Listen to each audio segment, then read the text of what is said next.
About your brand, can you say it? Oh, I'm sorry. How do you deal with like a bad review? Because like being in the property management side of it is really tough because either we're not pleasing the tenant or we're not pleasing the owner most of the time. So we've had a couple of bad reviews from tenants who we haven't given deposit back because they trashed the houses. Or an owner who's not happy that we've had to spend money on their house to maintain it. You know, so we've had that kind of situation go on. It's like, how do you deal with those types of reviews? The Google. Yeah. It works the same there, where all you gotta do is just reply back and just say, we're sorry. Don't ever apologize for what happened.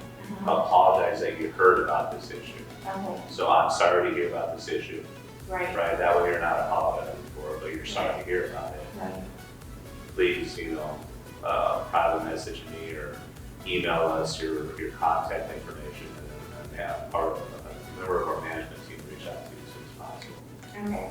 So that diffuses everything. So when people go through there, do all of us look at the reviews before we buy a product? Absolutely. Pretty much, Sometimes. right? Absolutely. I do that on Yeah. I bought my little Fitbit, it's got a 4.7. I got my bike, stationary bike at a 4.6. And I looked at reviews of both positives and negatives. And the ones that have, the companies that reply to the negative ones are the ones I'm more apt to kind of go with. Me too. Do you look at the numbers of reviews? Absolutely, yeah. Yeah, that's what I think that's what I look at first when I'm looking at reviews. That's a great If somebody's got point. 1,000 reviews and they're like a 4 point something, and then Right. somebody's got 2 reviews and it's a 5, I'm like, well. But what's more trustworthy though, a 5.0 or a 4.6? I think 4.6. Absolutely. Absolutely. Yeah. Especially So- when there's multiple. So again, a bad review is not the end of the world. It really isn't. In your industry though, you're going to get them because you're dealing with multiple clients, multiple issues, all that stuff. But again, what I would do, as long as you're replying, I'm sorry to hear about this issue. And then in parentheses saying, but you are going to trash the place. No. I think you want to, it's like, put all the pictures up there. Reply with all the pictures, Yeah, I mean, the point is that, look, consumers are more savvy than ever before. We all are. We're all doing the same thing. So we're all reading all of these reviews, and we knock out the ones because they're either psychotic, which happens, or they're unreasonable. And then you're gonna look at some of the others, and okay, that sounds more reasonable to me. They gave them 4 stars, but it was a pretty good review. So again, we just wanna be able to show that, like Roger said, be authentic. I've always said we strive really hard to create an exceptional environment for everyone. And like Shawn said, I'm sorry that however we word it with a particular situation. That to me bears more weight than anything else. Not the review itself, but how we respond to it is what is way more now. Interesting. I think these are both good points. That's an opportunity to show that you care, that you see and you hear and you're concerned. But then, like you said, as far as the individual specifics, take that offline. Right, yeah. What about, because I know like a couple of these I just noticed that they were older reviews, so how do you go back and respond to those, or, okay, Yes, absolutely. okay, Do not leave any review unresponded to.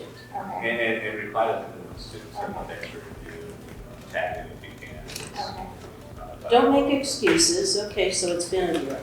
Just say, thank you so much for taking time to fill us in. However you do that, but Right. it's better to respond, period, than not at all. Okay. And thinking about these 3 questions with your own brand, I mean, how would you answer them? Yes, not sure, needs work. Is there any part of this that, for this one right here, this is a big one for me, is consistent. Because I've delved into the podcast now, and I've actually, named it something else, but not the Campbell Marketing Podcast. I mean, my biggest concern is that how is that going to be consistent with the rest of my, Campbell Marketing. But the look and feel is the same. Right, right. Yeah. Yeah. Is it memorable? You know? I don't know, I mean, unless you have like a big, huge production team behind you, you know? I think being memorable is a matter of being consistent. I think these two kind of play together. You know, I don't know if any of us here have a huge marketing budget, but if you're consistent and doing something every day to put yourself out there, I think that is when it becomes memorable. Yeah, and the other half of that question is what do you remember before? Right, Right, feedback. yeah, So something unique and consistent. You may go get your car fixed at some place where you look down and found really good service, they did really good work. You may not go back there on a regular basis because of location or whatever. But if something comes up, it will trigger, that same situation will trigger again, so that need, when the need is there, you respond to the same way. out of these three questions, which ones do you think is the biggest, the most difficult to get that yes? Repeat that again? Out of these three questions, which is the most difficult for you to say yes? Oh, Is it unique, consistent, or memorable? Which is the most difficult to accomplish with your brand? What do you think, Jim?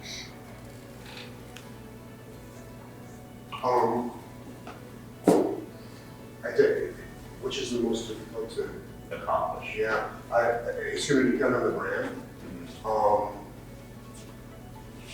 Consistent's always a challenge, but it's there every day and in every way, and so you really have to stay on top of that. I think the brand, the unique part starts at the beginning with not only what is your product, what is your brand, what's your niche, who are you talking to, who's your avatar. That can be a unique combination all on its own as well. So I think they're all things, the important things to revisit them frequently and question yourself on it, and question your clients, customers, how are you doing, how is the brand? and I think that's really difficult when, like Legal Shield, I mean, there's a bazillion there's a bazillion merchant service companies, there's Airbnb. So creating that uniqueness, I think is one of the biggest challenges, but it just kind of came up for me because I'm in the same boat. I mean, there's a bazillion digital marketing companies, but the way we're doing it is unique. And I know it's unique because now I have seen that I'm being copied the way I develop my company. Mm-hmm. So that was kind of the big aha moment. Okay, now I'm being copied. So I'm not copying anymore, I'm being copied. But for me in my business, is, being in direct sales, the brand, the materials, all of that is being done by a corporate office someplace else. So my brand look, my materials, everything looks like the next person that's also selling Legal Shield. So for a lot of those things, I'm thinking, okay, I don't really have any control over that, but then taking it a step further is like, how do I take that material that everybody else has and make it so that when people think about Legal Shield, they think about me. So it could be the delivery or something. And Roger might be in the same boat because there's probably folks that sell his direct product. sales, and one of these days I want to do a class, a workshop just with people in direct sales. I think that'd be great. I because I've known so many people that have been in direct sales forever, but they're just kind of like sheep and they just kind of do what everybody else that does in an organization. You're very unique because you actually are out there every single day. Mm-hmm. You see you out there every day. So when I think of Legal Shield, I think of you and honestly nobody else because there's no one else that's consistent. Maybe radios, maybe, right? I think of the two of you and when I think, and with all due respect to Roger, he's not as consistent, he's not as out there as you are, he's not as part of the community as you are. So that's how you're separating yourself from everybody else. I think there's so many people in direct sales that just want to like stay in that little narrow lane and just think it's all going to come to them because they have the big brand behind them. And it's not gonna happen at all. Well, I think one of the biggest things for people in direct sales and Legal Shield in particular is that there's some people that look at this as a hobby. They're just doing it, very part-time, very sporadically. And then there are those Legal Shield associates that are doing it for a job. That, it might not be 40 hours a week, but it's usually the only thing they do. They don't have another 40-hour job. So that's really where I'm trying to kind of separate. It's kind of like separating, what's the expression, the wheat from the chaff, I think. Yeah. So that's what I try to get across to the people that I interact with is, this is my job. This is not a hobby. You can call me. You're not going to interrupt me at another job. I'm going to be here for you. I have an office. Yeah. Been doing it 10 years, so I try to separate myself from my other associates by, what have I been doing personally. Yeah. But direct sales is, you're right, that would be a great topic, I think, Oh, yeah. because there's a lot of us out there. Yeah, especially with the people with the health and nutrients arena, the advantage of it. Okay, just follow up. So what, you've got the material, sales material, and everybody's the same. Yes. So what do you do to add value to that package?